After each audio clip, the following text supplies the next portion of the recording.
I promise to keep this shorter than my usual tangents, but I have 8 unfinished projects open on my laptop right now. So here's the deal. I believe anyone can build a successful business, and I don't say that in a hanging in there cheesy motivational poster way with the cat hanging from a tree branch. Then you feel sad because the poster was from 1980s and the cat is already dead. I say it because I did it, and if you knew me in my early days, you'd understand why that's actually shocking. This is where I started. I didn't come from money or connections. I came from figure it out or flames will engulf your life. The flames were very motivating. Nothing makes you hustle quite like a bank account that laughs at you when you log in. Growing up, I wore the same 3 outfits for an entire school year. I just rotated them like I was Steve Jobs or something. Very minimalist, very chic, very please don't look at me too closely. I realize this is Tuesday's shirt on a Friday. My mom could stretch $1 so far, it probably filed a restraining order and hired a lawyer. She called toilet paper a luxury item. You don't even want to know why. I didn't start with a business coach or mentor, whatever they show in those LinkedIn posts. The lady stretch your arms out. So why do you think she was gonna fly? I started with a buy one get one free mentality and a survival instinct that could outwit a raccoon. And those little masked bandits are entrepreneurs. They're just morbidly flexible about it. So here are my first attempts. My first digital product, a planner PDF, sold for $7. I spent $27 on bath bombs at Lush, celebrating that $7. The math was not mathing, but my emotional support. Bath bombs didn't care. But that $7 was life-changing, not because it paid bills. It didn't even cover my oat milk Starbucks. But because it proved I could get strangers on the internet give me money without doing one of those pyramid scheme things where you message your high school friends at 9 p.m. and say, hey girl, long time no talk. It was a turning point that I told exactly 3 family members about, and 2 of them were my cats. Then I made another $7 and another, and I thought this could actually work, followed immediately by what if I just got lucky twice?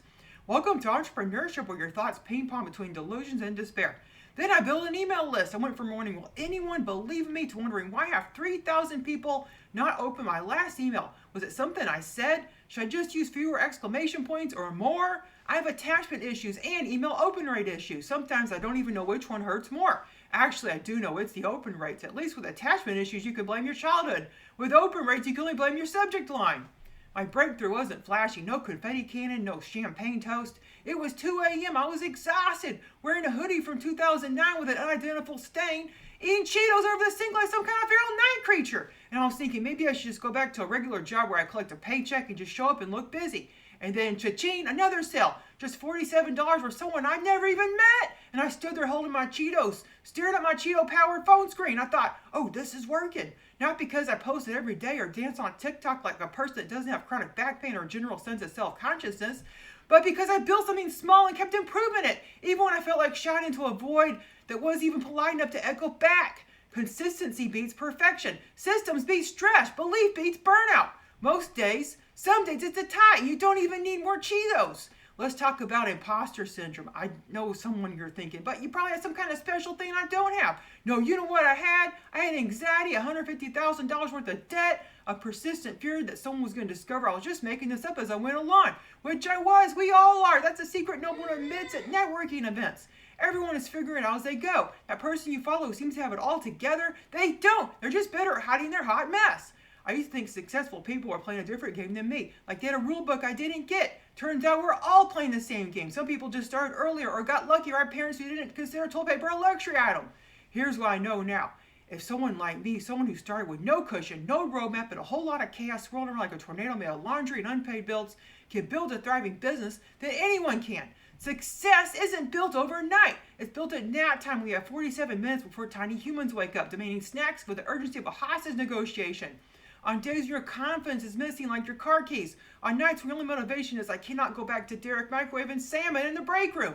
You don't need a perfect plan. You don't need permission from the skeptical friend who keeps asking, but what's your backup plan? Like you're about to join the circus. You just need to start and then not stop. That's the real secret. Difference between people who succeed and people who don't isn't talent or luck or connections. It's showing up when you don't feel like it, sending the email even when you're convinced no one will open it, launching your product even when you're certain someone's going to leave you a 1-star review that just says meh. That's it. That's the whole thing.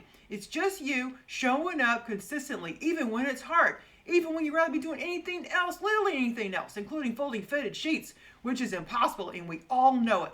One last thing. After helping thousands of creators build their businesses, I no longer ask, will anyone believe in me? Now I ask, how can I help you believe in yourself? Because if I did it, the girl who celebrated a $7 sale like I won the lottery, who ate Cheetos over the sink at 2 a.m. like some kind of productivity goblin, and still somehow built a thriving business, then you absolutely can too. You don't need to be perfect. You don't need to have it all figured out. You don't need to be fearless or know what quarterly projections actually means. You just have to be willing to try and then keep trying. The only way you can actually fail is if you quit. Everything else, that's just data. That's the universe giving you feedback. So go build your thing. Make your $7 sale and celebrate it. Buy yourself those overpriced bath bombs. You earned it. And if I can do this thing while eating Cheetos at the sink at 2 a.m. in a stain hoodie from 2009, then you could do it too. Thanks for being here. You got this. And if you don't feel like you've got this, that's fine too. Just pretend. It's basically the same thing.